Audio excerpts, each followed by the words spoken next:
I read a story today that one of the people that is under consideration by Biden to be the next Secretary of the Treasury is none other than Janet Yellen herself.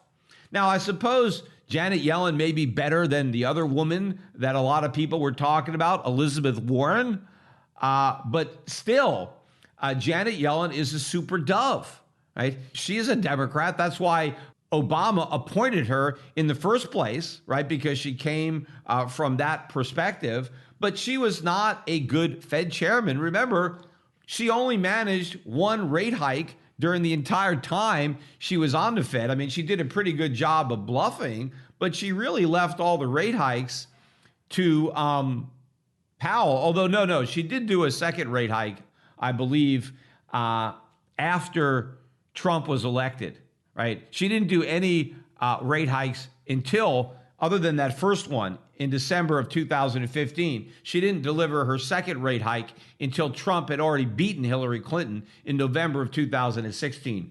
And she may have, I forget, continued to raise rates before Powell came in and did the real heavy lifting by moving rates up many, many times.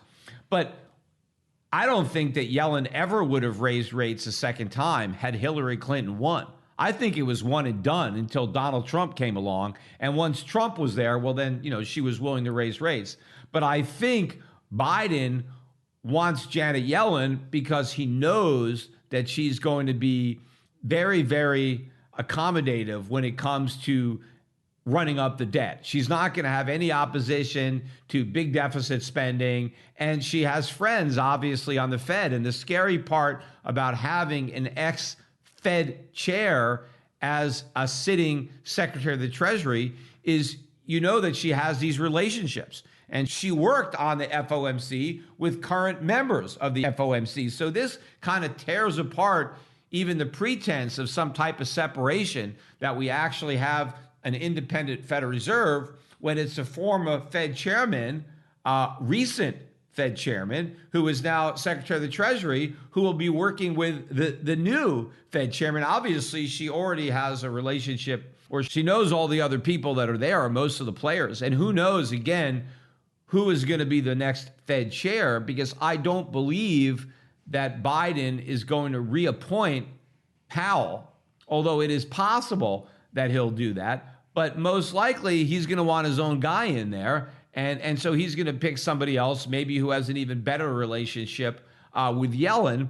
And so this all really shows you the direction that we're going in massive, massive money printing. And this is going to continue. Doesn't matter if this vaccine actually works and comes to the market, because COVID is the smaller problem now compared to the much larger problem created by governments and central banks. And all that debt and all that money printing doesn't go away, even if COVID goes away.